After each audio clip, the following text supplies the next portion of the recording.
Hello everyone, this is Logan589XP here for another episode of the Nin-Cast, and today begins our 3-part journey throughout the next generation of gaming. As we all know, the next generation, the 9th generation of home console gaming is upon us. Despite everything going on in the world right now, it has been set, it has been confirmed, the next generation is firmly locked on a holiday 2020 release date, and it's obviously very exciting. It's been 7 years. This has been, you want, for some context, the Xbox One and PS4 came out when I was in middle school. I was in middle school when they came out. I was in like 7th grade.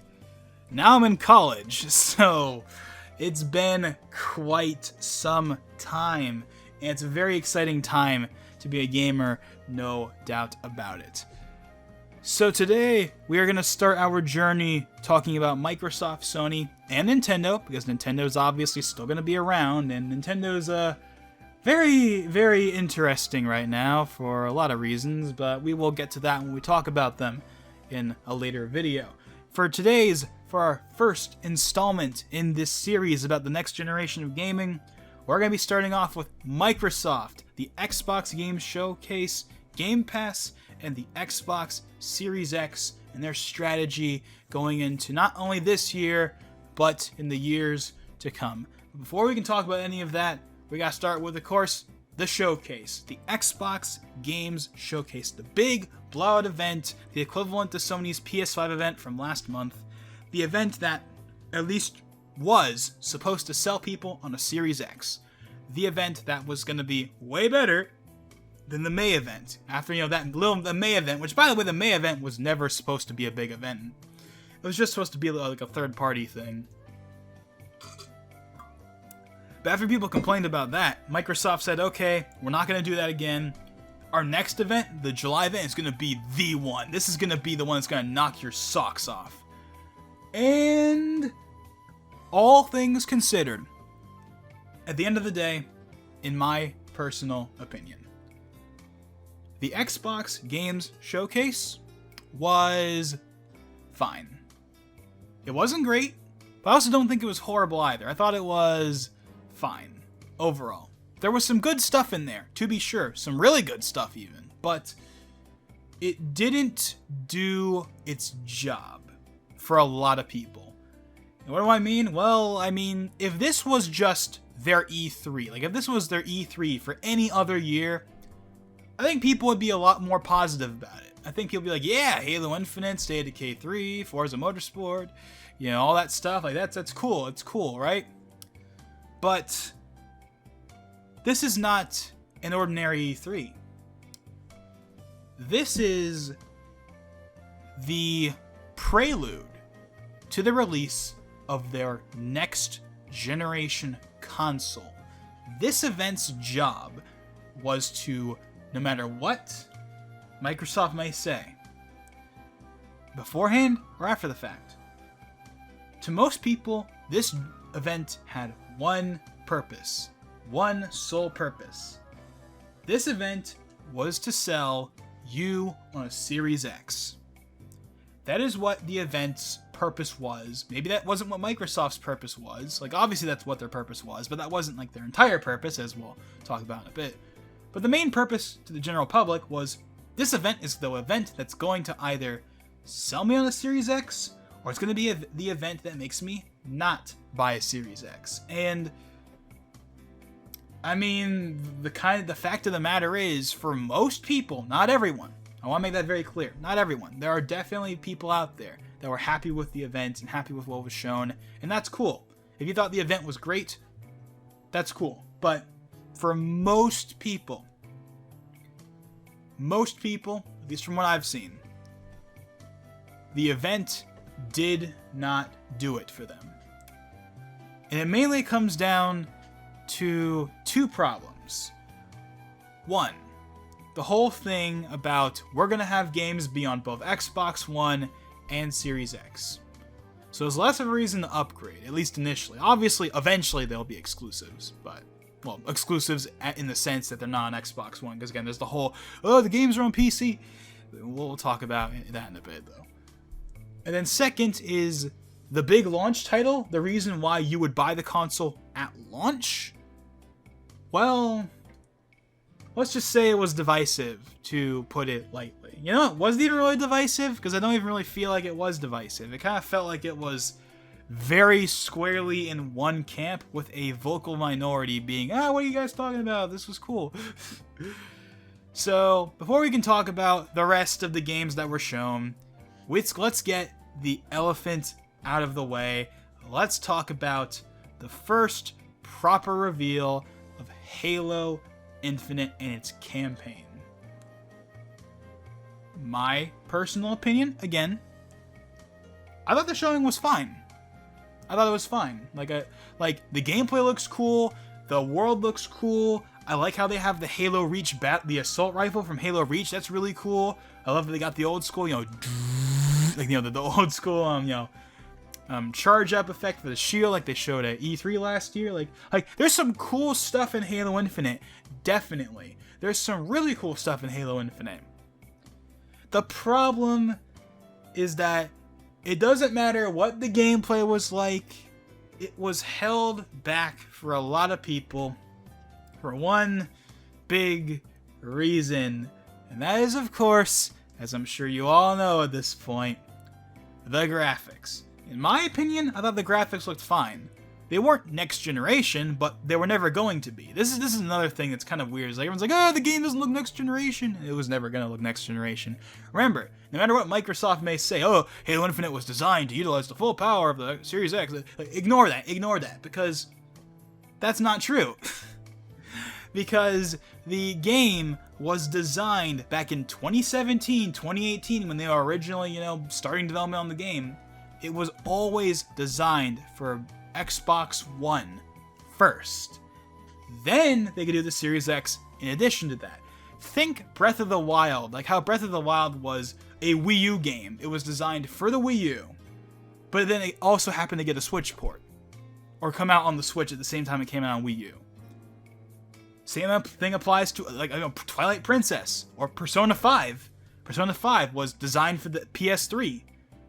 But when it finally came out on PS4 in addition to PS3. But the game was the same. The only thing that was different was the resolution was higher on PS4. But it was the exact same, graphically speaking. Same goes for Breath of the Wild. It's the same on Switch as it is on Wii U, just with more stable frame rate and a higher resolution. The same applies to Halo Infinite. We have not seen Xbox One footage.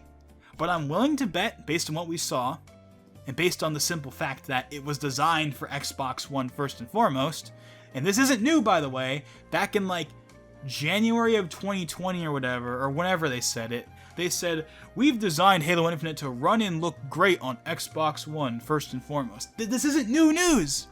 This isn't new! We've known about this for a while. Halo Infinite is designed for Xbox One first.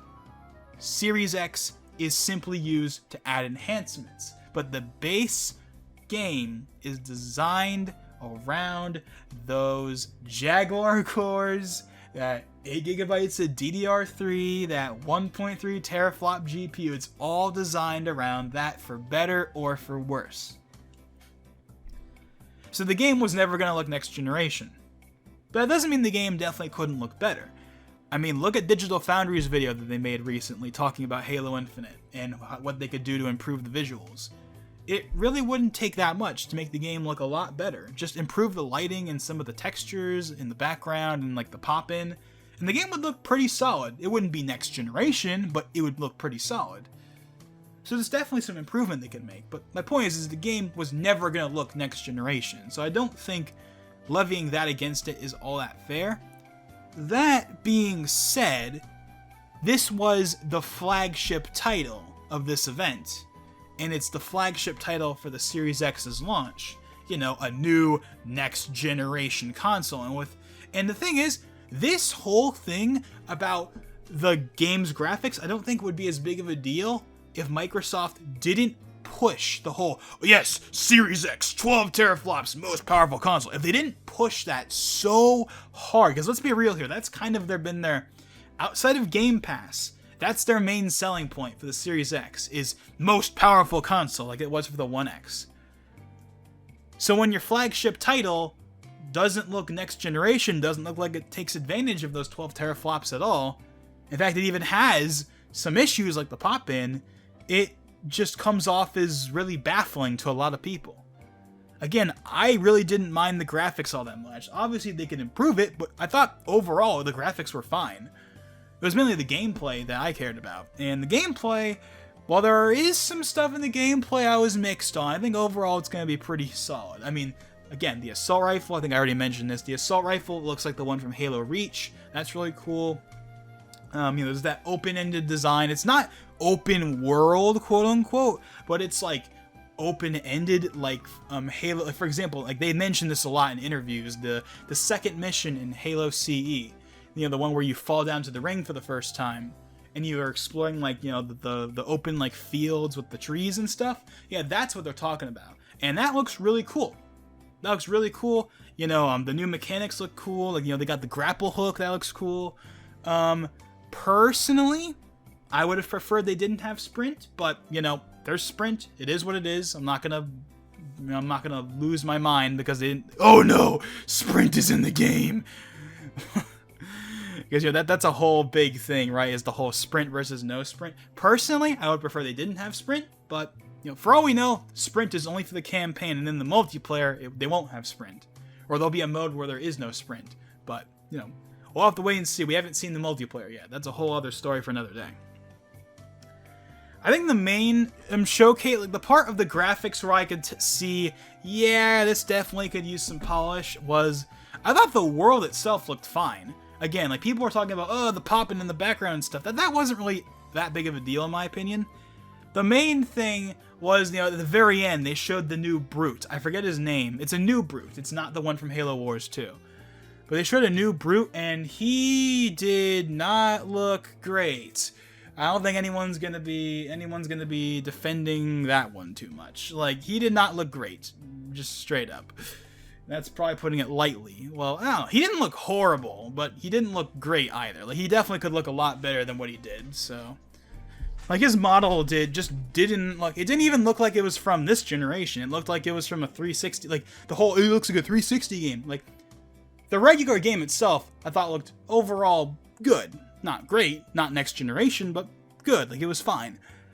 But the Brute legit looked like something they plucked out of, like, Halo 3 or something. Okay, actually, no, I'm going to take that back because I've seen some of the character models from Halo 3. I've only really played the Halo 3 multiplayer, and the Spartan armor in Halo 3 is pretty good. You can tell it's from 2007, but it looks pretty good for its age. But you look at, like, some of the human characters from the Halo 3 campaign, yeah, they definitely look worse than this new Brute. But you get the point, right? Like it doesn't look as good as it should. Even if it didn't look next generation, it could still look a lot better than that. So hopefully that gets fixed, and the pop-in and stuff. But overall, I thought the graphics overall were fine. The gameplay looks fun. That's what matters to me most. And I am still looking forward to the game. But at the end of the day, this was going to be the big title to push the Series X at launch, and for a lot of people, it just didn't work. Pure and simple. Not everyone, of course, but a lot of people, especially the people that would need to be sold on it. Because let's be real here. If you have an Xbox One, you're probably going to get a Series X just because you have an Xbox One. You want to carry over your games and stuff. But remember, a lot of the people that have a PS4 had 360s. Because Microsoft screwed up so bad with Don Matrick and the TV and the whole, you want an offline console, buy an Xbox 360, and the online DRM. The online DRM stuff never actually happened, but that whole fiasco of Don Matrick and before the Xbox One launch turned off so many people. And a lot of people went from 360 to PS4. They got hooked on those Sony exclusives, and now they don't want to leave. They have no incentive to leave. Halo was probably the reason for them to move back to Xbox, and when the game looks the way it does, like, it doesn't look like a game that looks like a game you need to play, like, for a lot of people. Again, I'm going to play the game. I'm a Halo fan. I'm going to play that game when it comes out. Whether it's on the One X or the Series X, I'm going to be playing it day one. But for the people that are on PS4 that need to be sold on this new console, it didn't do it. It just didn't. So, long story short for Halo Infinite, we'll move on to the rest of the stuff. I think the game visually looks fine for the most part. There definitely could be some improvements. But overall, I thought it was fine, visually. Because the gameplay looks fun. And that's what matters most. At the end of the day, as long as the gameplay is good and as long as the campaign itself is good, that's all that's going to matter. And in the long run, not the graphics. That being said, however, actually there is one other thing I forgot to mention when it comes to Halo Infinite. It's not just the graphics that have put people off. That's been the number one talking point. Of course, there's been, the memes with Craig and stuff like that. But that's been the main talking point about Halo Infinite. It hasn't been about the gameplay or the story or any of that stuff. It's all been about the graphics and Craig and stuff like that. But that's not the only thing. Because there have been other things that have been talked about that have put off a lot of people as well. And I think the biggest of those is the whole thing that 343 talked about where Halo Infinite was going to be their platform for the future. We're not doing any more sequels for quite a while. We're going to just keep updating Infinite. It's our platform. On paper, that sounds good. The problem is, when people hear that, they immediately thought, oh crap, this is going to be like Destiny, it's going to be Anthem, it's going to be one of these live service games that have a slow trickle of content, and it's going to have microtransactions, and it's the end of the world, like that whole thing, right? I don't think Halo Infinite is going to have egregious microtransactions. We do know there's going to be microtransactions, then again, like, that's kind of expected at this point, but I don't think there's going to be anything egregious. It's not going to be Destiny. It's not going to be like that. It's not. Like, I think what they mean by that is they're going to have, like, DLCs, or they're going to have, like, extra campaigns, and of course they're going to keep adding to the multiplayer, but it's not going to be Destiny or Anthem. I don't think that's what it's going to be like. At all. I don't think it's going to be like that. But calling it your platform is something that triggers a lot of red flags for people, because we've seen the rise of, like, games as a service type stuff, and people really don't like that. They may be popular in certain groups, but the general, or at least the hardcore gaming community, hates live service games because it conjures up Anthem. Like Destiny's been the number one comparison, but like Anthem is like the Anthem. It's gonna be like Anthem. But yeah, I don't think it's going to be anything like that. I think when they just say it's going to be our platform for the future, all I think that means is that they're just going to keep updating it. But I don't think it's going to be this, like, live service, like, Destiny type thing, or Anthem type thing. I don't think it's going to be quite like that. I think it's going to be somewhere in between a live service game and, like, just getting free updates to add new stuff. I think it's going to be somewhere in between. So I don't think that's that big of a deal. I wouldn't worry about that part too much. But it's still there, and people have bad memories of live service and games as a service. That's become the new, like, gaming swear, like, or whatever. Like, it's become the new, like, taboo is games as a service. People don't like games as a service. But, we're gonna have to wait and see what happens with that. I don't think that's gonna be a huge deal, but we'll have to wait and see what happens. But long story short, Halo Infinite, I'm still looking forward to it, but the showing was not what Microsoft needed to sell the Series X. And after Halo Infinite, there really isn't that much big, like, first-party stuff. There is big first-party stuff, but, like, not like, wow, this is amazing first-party stuff. And again, Halo Infinite already didn't blow people's socks. Like, it'd be one thing if Halo Infinite was like, oh my god, this game is amazing. And then the rest of the games were just kind of whatever. No. Halo Infinite was divisive out of the gate. and then there's the rest of the games. So let's talk about the rest of at least the first party games. I'm not going to talk about all the third parties because I'm focusing on the first parties because the first parties are what have to sell you on the system. So first up, State of Decay 3. Okay. State of Decay 2, I don't even think is that old. Didn't it come out like in 2018? I don't think it's even that old, but yeah, okay, State of Decay 3, sure, whatever. It's not a huge Microsoft franchise, but it's got its fan base, okay, sure. Here's the problem. CG trailer, strike number one. Well, strike number one for some people, not everyone really. I didn't really mind it all that much, but that's a strike for some people is the CG trailers. Bigger strike, no release date. There was no release date, not even 2022, like no release date, period. It was just, it's coming eventually. Same thing happened for the next game, Forza Motorsport, which we all kind of saw coming because it's a new Microsoft console. They gotta have Forza. And there's no Forza Horizon 5 coming because of the rumored Playgrounds doing Fable, and we'll talk about that later. But yeah, Forza, Forza is Forza. Forza is not going to be a huge system seller for a lot of people, but it's a stable Microsoft franchise. It's one of the three. The people have talked about the Halo, Gears, and Forza as kind of like their trifecta, and then they got other games, but that's like that. Those are the constants.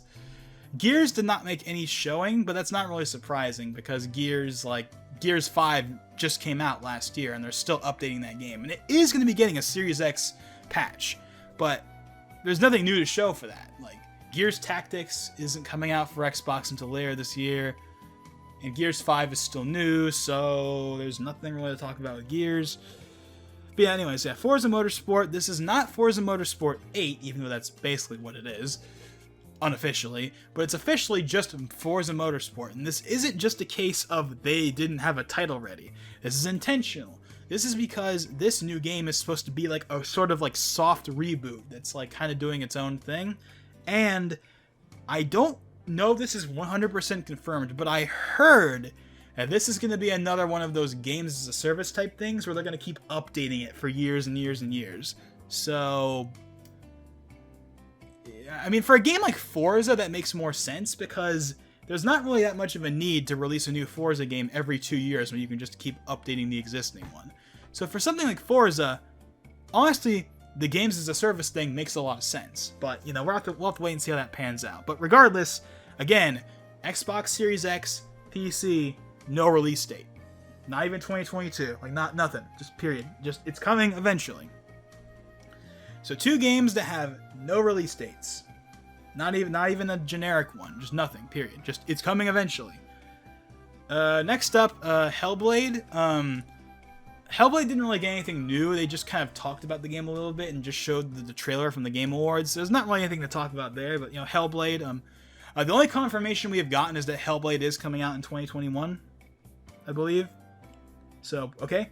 Hellblade 2, which is a big title for a lot of people. Okay? 2021. Cool. And it's on Unreal Engine 5. So that's gonna be a graphical showcase for the Series X right there. The game is also not coming to Xbox One. Next up is probably the biggest game they showed outside of Fable that was... actually, no, it might be bigger than Fable. I would say this is the game that, if it was coming out sooner, this would be the game that Microsoft needed if they showed more of it. And that is Avowed, which is the new Obsidian RPG. It is basically Obsidian's Elder Scrolls, and people are like, yes, this looks awesome.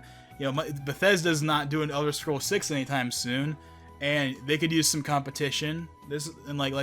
It's basically Obsidian's Elder Scrolls from the look of it, and obviously Elder Scrolls is one of the biggest franchises in gaming, and people have been waiting for a new one for so long. So this game is going to be huge when it comes out. But again, Series X, PC, no release date. This is a trend, right? All these big games, they're announcing them, but there's no release date.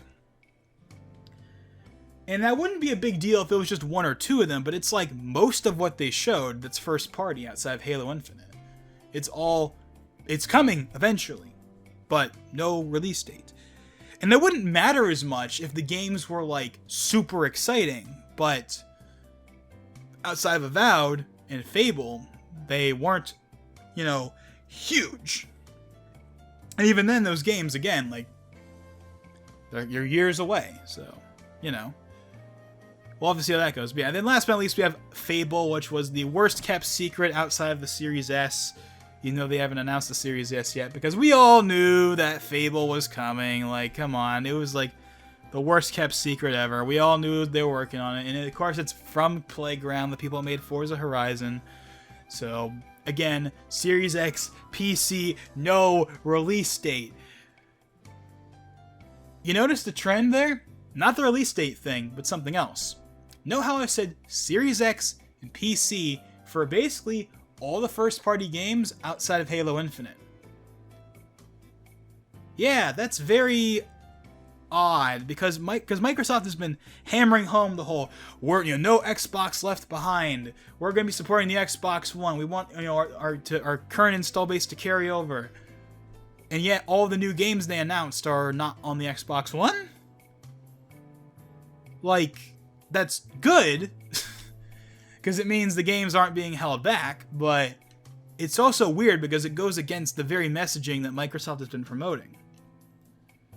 At the same time, though, it might make sense, because Microsoft said, originally, when they announced the whole, Xbox, no Xbox left behind thing, they always said that this was supposed to be for like the first year or two max.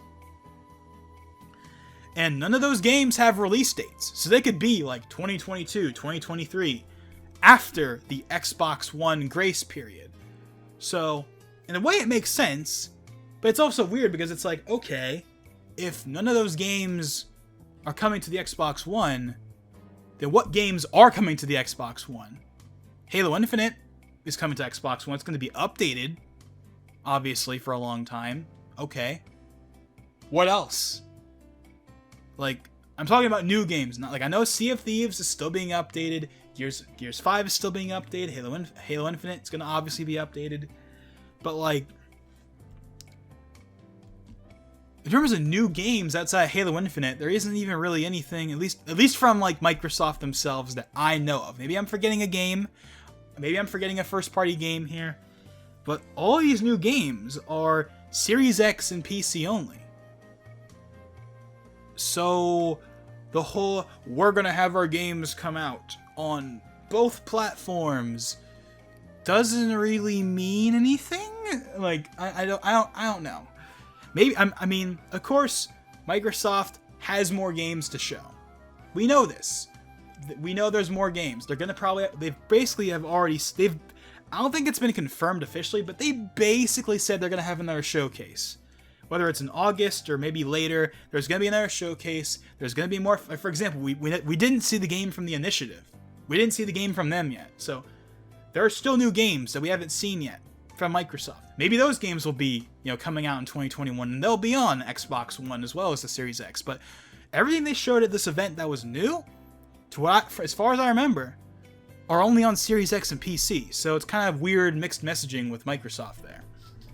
But yeah, and I guess also let's go ahead and talk about some of the notable third-party stuff, in my opinion. I'm not going to talk about all of it, because they showed a lot of third-party stuff. I'm going to talk about the stuff that at least piqued my interest. The first one, and probably my favorite third-party announcement of the whole thing, wasn't even technically in the presentation. It was actually in the pre-show for the Jeff Keighley thing. As Jeff Keighley did a pre-show, where they announced a couple of games exclusively for the pre-show. And the first one they announced was that Dragon Quest XI-S, as in the one that's on Switch, the one that Nintendo made such a big deal about. Yes, the definitive edition's on Switch, and we got Hero and Smash and everything. It's awesome.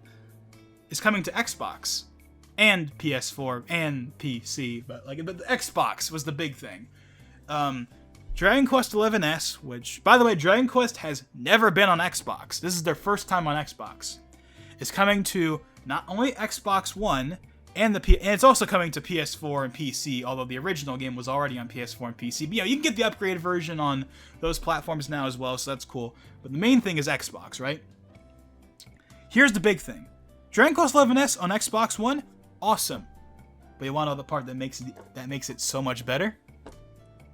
Dragon Quest XI-S is going to be on Game Pass day one. Huge. That is huge. I mean, Square's already been making this commitment for Xbox for a while now, and they got the whole Kingdom Hearts, like Kingdom Hearts 1.5, 2.5, 2.8, 3. They're all on Game Pass. They got some Final Fantasies on there, and now they're bringing Dragon Quest XI's. They're bringing the big Japanese big boy over to Xbox, and not only is it on Xbox, but it's on Game Pass. So you have no excuse to not play it now.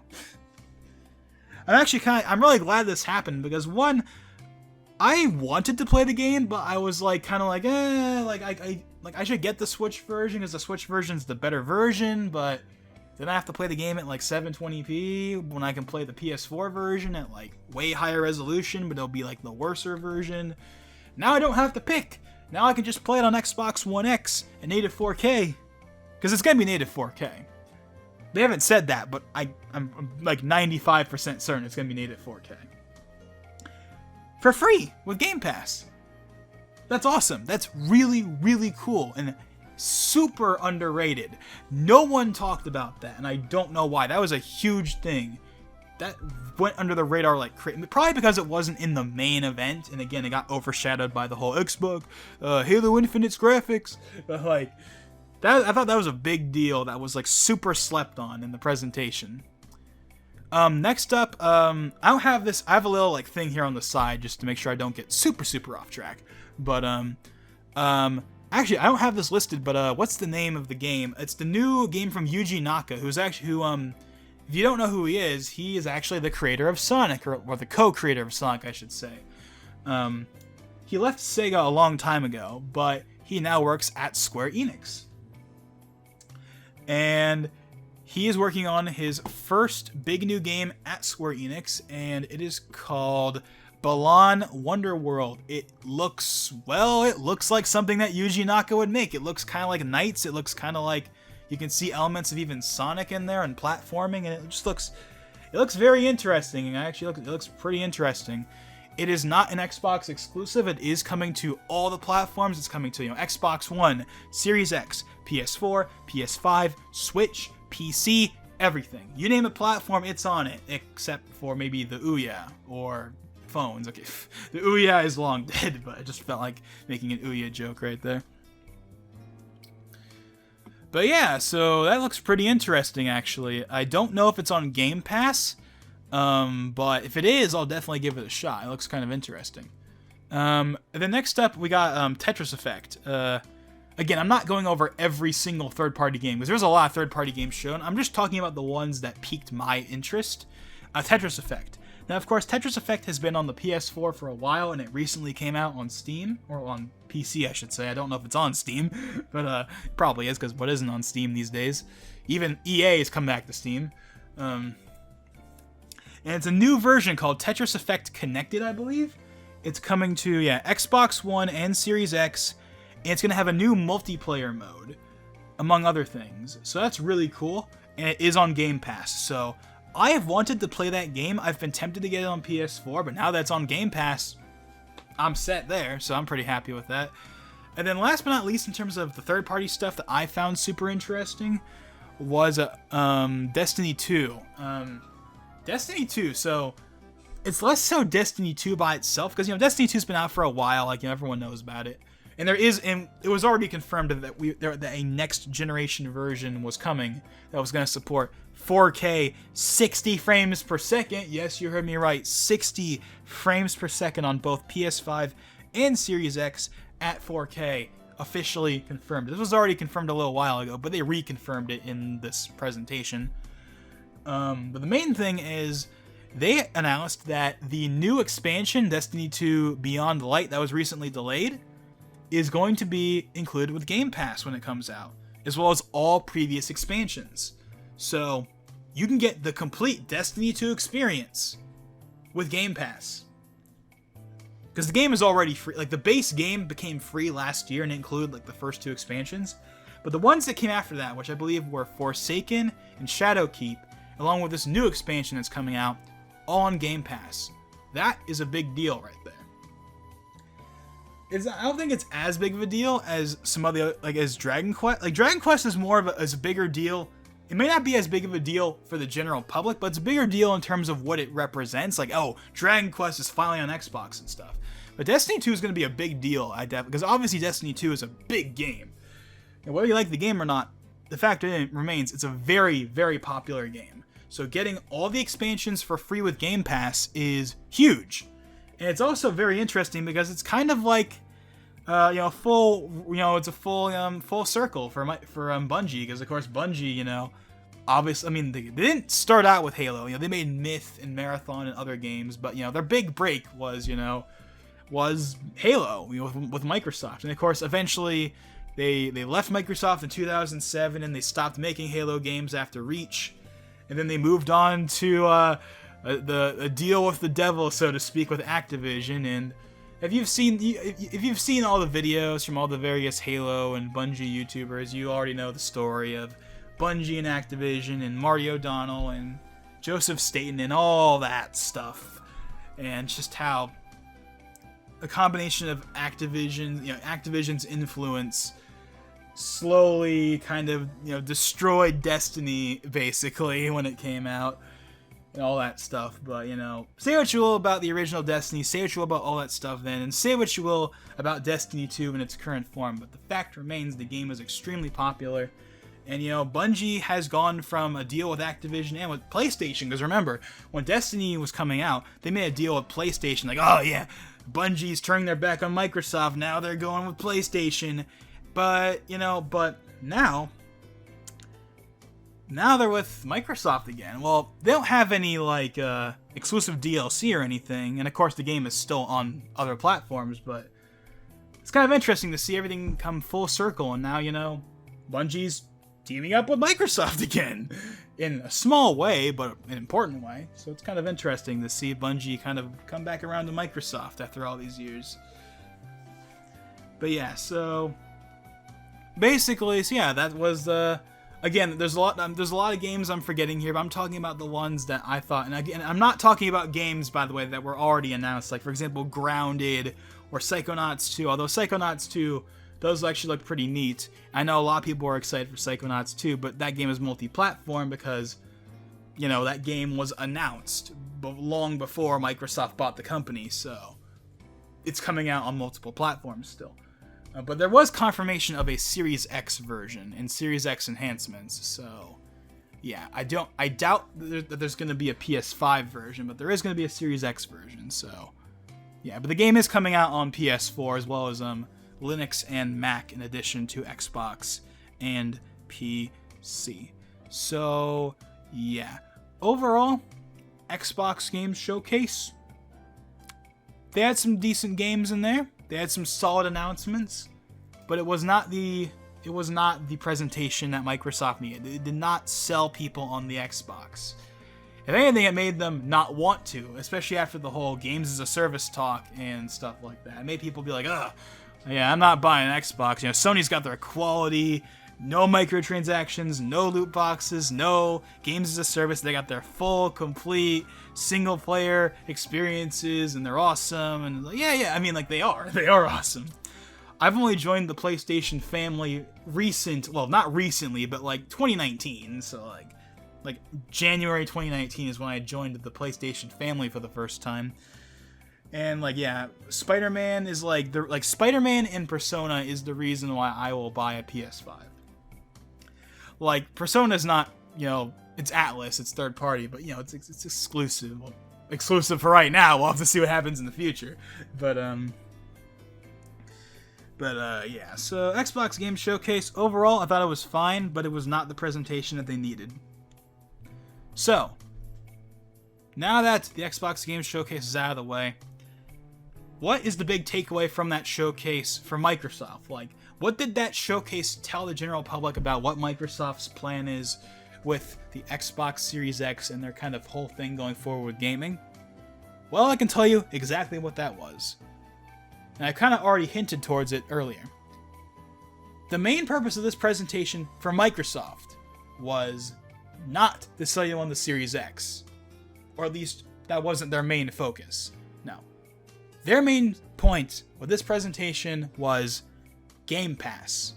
That is the big thing. Every single game they showed in the main, again, like, I don't know if that Yuji Naka game is included because that was before the presentation actually started, but in the actual official Microsoft presentation, every single game they talked about is included with Game Pass. Every single game. First party, third party, it's all on Game Pass. They made that crystal clear. Game Pass, Game Pass, Game Pass, Game Pass. That was their main thing. Like, oh yeah, we got the Series X, but Game Pass, Game Pass, Game Pass. That was their big thing. That was the thing they wanted to drive home to people, was Game Pass is something you want to get. And it is something you want to get. But that only really matters if you already have an Xbox or PC. But again, the crew that I think they needed to appeal to the most, which was, the people that have a PS4 that need to be convinced to buy a Series X instead of a PS5, that is not going to sell people, because here's the thing. Game Pass is great, but you gotta have the games to back it up. Halo was divisive, and all your other games aren't coming out for several years. So why should you buy, unless you're already invested in the Xbox ecosystem, why should someone that has a PS4 buy a Series X instead of a PS5? That's the main thing. But Game Pass is definitely their driving thing. However, people are starting to see cracks in the Game Pass dream, because Game Pass is awesome. It is awesome, but again, with the talk about Halo Infinite, games as a service, Forza Motorsport, games as a service, like platform, our platform for the future, we're going to update it for 10 years, that whole thing, right? People are starting to wonder, wait, maybe Game Pass is not as great as we thought it was. Not in the sense of the value it provides, but with how the games are treated, because you gotta remember, because Microsoft knows, especially because they've already said that, Game Pass has like 10 million subscribers, and it's our big focus and everything. Phil Spencer has said long ago, long before this presentation, that, hey, our focus this holiday is not selling hardware, it's selling Game Pass and selling games, not the hardware. Which, say what you will about that, but that's what their strategy is, whether you like it or not. However, if that's the case, and if Microsoft knows most of the people that are going to be playing their new games are going to be through Game Pass, then that means that they don't have to make something that's, well, at least on paper, this is like the whole, worst case scenario, people are super paranoid thing, is, they don't have to make a game that's worth $60, they just have to make a game that will make you not unsubscribe from Game Pass. Like the games have to be built around Game Pass and not the $60 price tag. Because if most people are just gonna use Game Pass and not actually buy the game, then that means the games, basically the games have to be, basically, long story short, the worry that people have is that Microsoft is gonna make games that are just good enough to make you stay subscribed, but not be so good that they're on par with the Sony games. Or the Nintendo games, for that matter. That is the future that people are worried that we're going to have. We're going to have, yes, Game Pass will be there, it'll be a great value, but we're going to have these games that are not amazing, but they're not horrible. They're just good enough. Good enough to keeping that payment rolling. Good, not bad enough that you don't want to have Game Pass, but not so good enough that you would buy them. You'll just keep paying for Game Pass. That's the main thing that people are worried about. They're worried about this future where the games are designed around them basically being free to play, because if you have Game Pass, they're basically free to play. Instead of being solid experiences on their own right. And is that possible? Absolutely. It's totally possible. It's not like something as a service isn't already done with Microsoft. Like Windows 10. They made a big deal in 2015. This is long before subscriptions became this huge thing in gaming. Well, outside of Xbox Live and stuff like that. 2015. They were talking about how Windows is going to be a service and we're just going to keep updating Windows forever instead of making new versions of Windows. That was the whole thing with Windows 10. It was the last real release of Windows. And it's been 5 years since then, and Windows 10 is still going. Even though official, like, mainstream support, like, if you know about mainstream extended support for Microsoft stuff, mainstream support ends in October. But there's clearly no plans whatsoever to get rid of Windows 10, so I assume they're just going to extend that or something. Like, they're clearly not done with Windows 10 yet. Will we get a new version of Windows eventually? Maybe. But for right now, Windows 10 is still Windows 10. It's a, quote, service where they keep updating it. And in some ways that's good, and in some ways that's bad. I mean, obviously, there's been a lot of backlash to Windows 10 from, especially, like, mainly the pro consumers, like the enthusiasts. But personally, I've never had a problem with Windows 10 for the most part. As long as you don't, like, run, like, a really early insider build, you're fine. I haven't had any real problems with Windows 10, for me. But obviously, there's a lot of other people out there that have. They just want something that doesn't get in their face, something that doesn't constantly have to update, something that doesn't, the whole privacy thing that's still a talking point to this day, 5 years later. All that stuff, right? So Microsoft, and of course, Office 365, which recently was rebranded as Microsoft 365, and pushing Office to be more of a subscription thing. Like, you can still buy Office. Office 2019 is a thing. You can buy it, and you can actually buy a license for Office 2019, but it doesn't have as many features as Office 365, or Microsoft 365, I should say.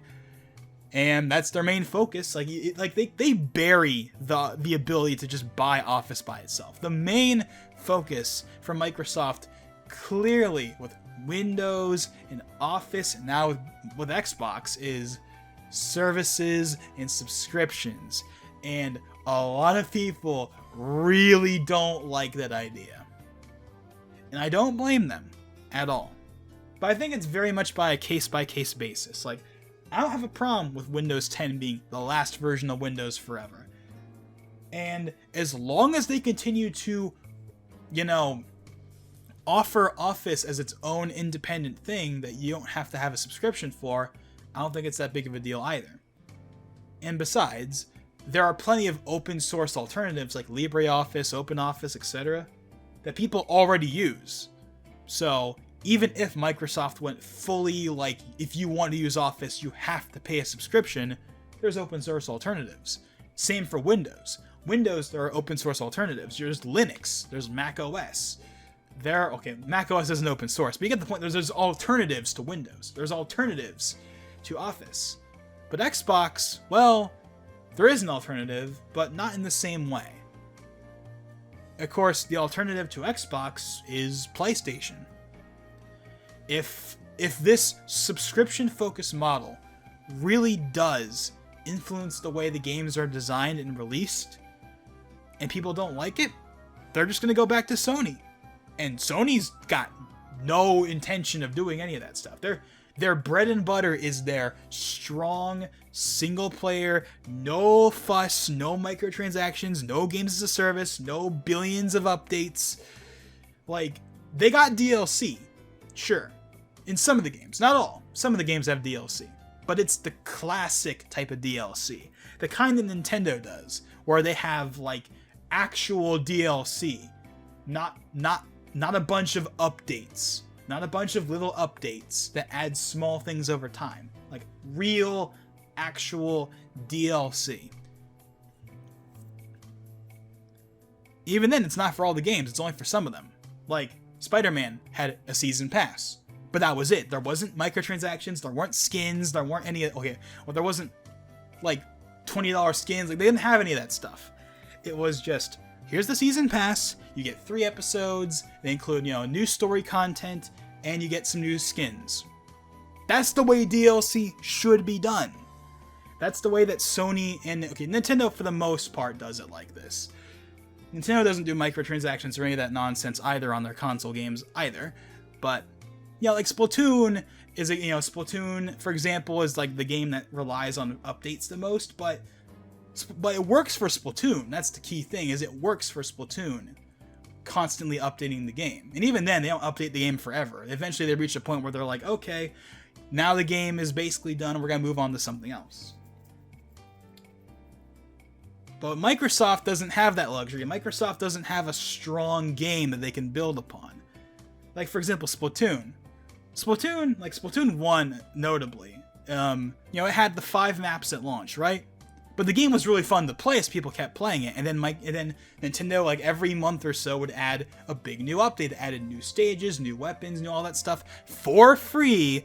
No microtransactions, none of that stuff. Just completely free additions. That is the way things should be done. Free DLC, no microtransactions, and if you're gonna have paid DLC, have it actually be real paid DLC, not microtransaction nonsense. Not selling, $5 skins,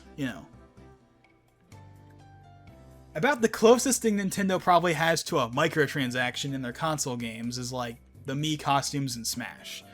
But they're so cheap, and there's not even that many of them, that no one really has a problem with it.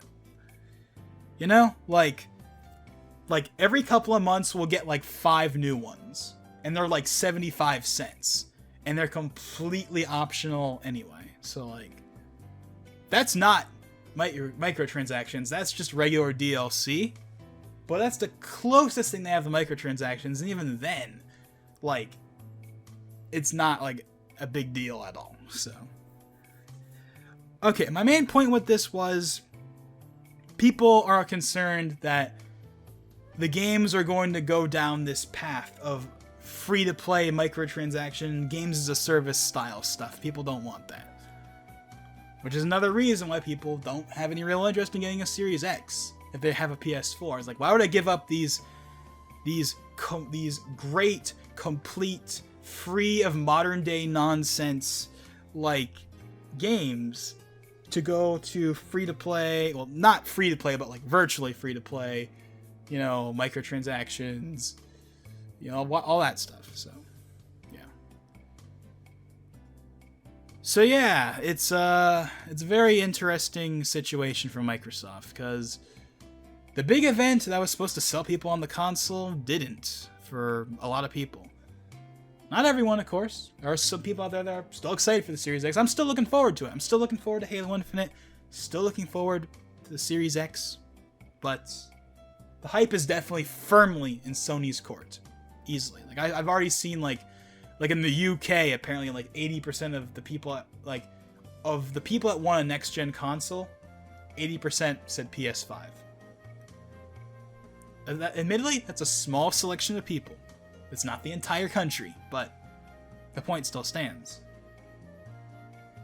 About the only foothold that Microsoft has right now is the West, particularly America. This has been the thing that people have talked about for a while, but Xbox's bread and butter is America. Like, not even the West, just America, the US, is their bread and butter. That's where they're really competitive. Or that's where they're competitive, I should say.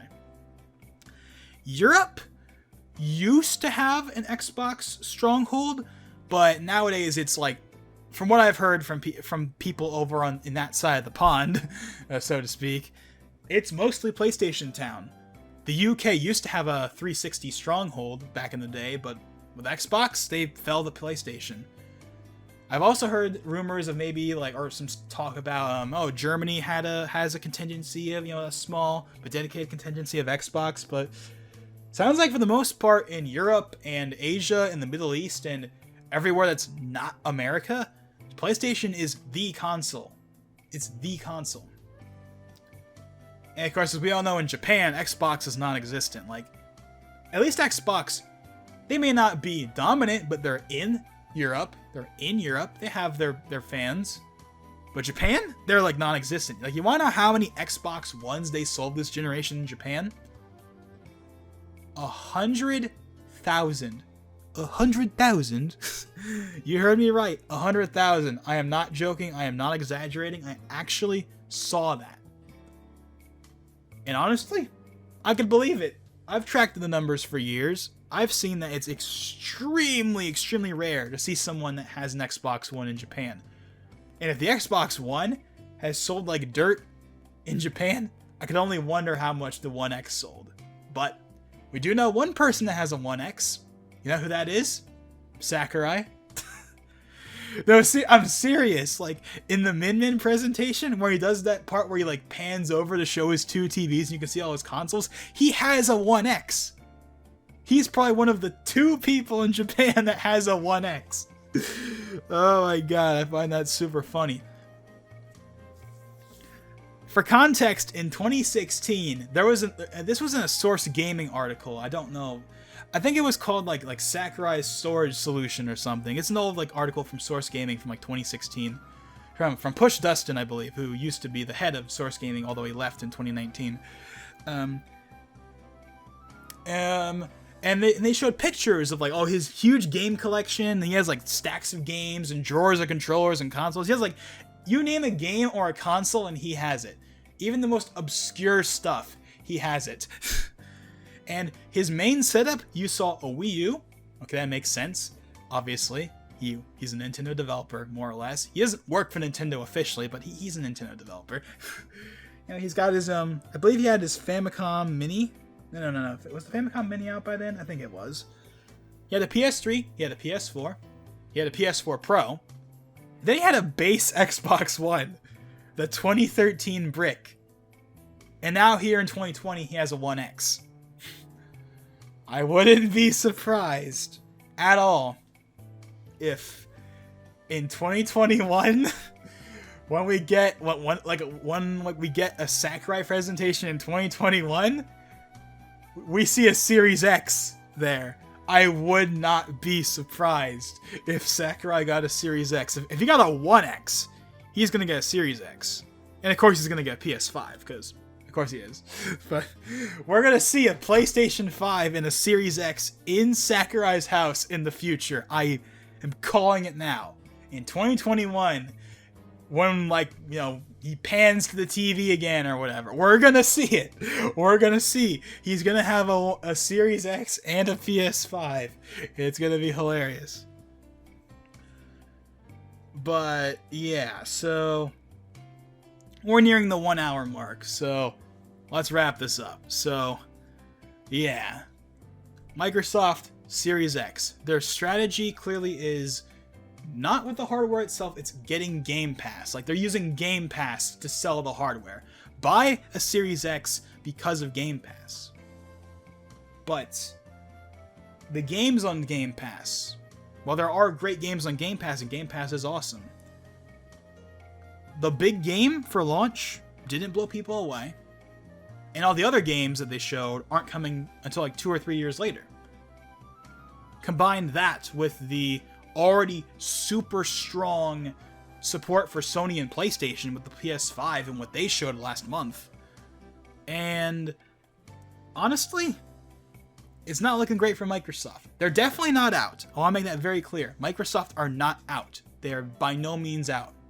But they're also by no means in either. They're kind of like in this awkward state where we're here, but for most people, there's not much of a reason to buy a Series X, at least at launch. Maybe in the future, when those big games come out, like Avowed and stuff, but and Fable, then the Series X is probably gonna be worth getting for a lot of people. But at launch, there's not really any, especially if you already have an Xbox. If you already have an Xbox One or a 1X, or if you don't, there's not really any reason for you to buy a Series X at launch. Now, of course, we have talked about before Microsoft's Achilles heel, well, not Achilles heel, but their special, like, kind of thing they got tucked in their back pocket that might save them, quote unquote, at the beginning of the generation. That's the Series S. Because remember, it doesn't matter, like, people will buy a Series S if it's $200. If it's $200. I don't think that pricing is going to actually happen, but if Microsoft comes out with the Series S, even if the Series X doesn't do that well at launch, for all the reasons already stated, if the console is $200, people are going to be like, okay, Microsoft, I could get on board with this. I can get on Game Pass and Halo and stuff for $200. I won't pay $500, but I'll pay $200 or maybe even $300, like, you know. So the Series X by itself is not exactly in a strong place, but the Series S still definitely has potential to make waves. And overall, compared to Sony right now, the ball is in Sony's court. I would say that for sure. Microsoft is not down and out. They're still going. They still have the potential to bring this back. And again, the Series S, I think, is going to be a big deal when it comes out. But for anyone that's not already invested in Xbox, this presentation didn't really do anything to make them switch sides. At best, it made them say, okay, I'll get a Series X or a Series S in addition to a PS5. But they're getting a PS5 first because Sony's got those exclusives and they got that stranglehold. The people that were there on 360 last generation went to PS4. And they're not coming back. At least not that easily. They might get a Series S to play Halo for the first time in 7 years, but that's about it. I don't want this video to sound like such a Debbie Downer, because I don't. I am still very much looking forward to the Series X and Halo Infinite and what Microsoft has for the next generation, but again, as I've said probably 5 times already, the ball is in Sony's court. And Sony hasn't even shown all their cards yet. Next time, we'll be talking about Sony, the PlayStation 5, and the position they're in, and all that stuff. And if it hasn't been made clear by this discussion, again, the ball is very much in Sony's court. But Microsoft is not down and out either. We're just gonna have to wait and see how this all plays out. Anyways, if you made it this far, I appreciate it. I know this video was an hour long, but you know what? It is what it is. I wanted to make this video shorter, like 30 minutes, but that clearly didn't happen. So, yeah. But if you made it this far, then I appreciate it. And, yeah. Be on the lookout for that video on PlayStation 5 as well as the Switch. Because, again, Nintendo is a very, very awkward scenario right now. So, yeah. Anyways, that'll do it for me here. This is Logan589XP. And I will see you guys next time when we talk about the PlayStation 5.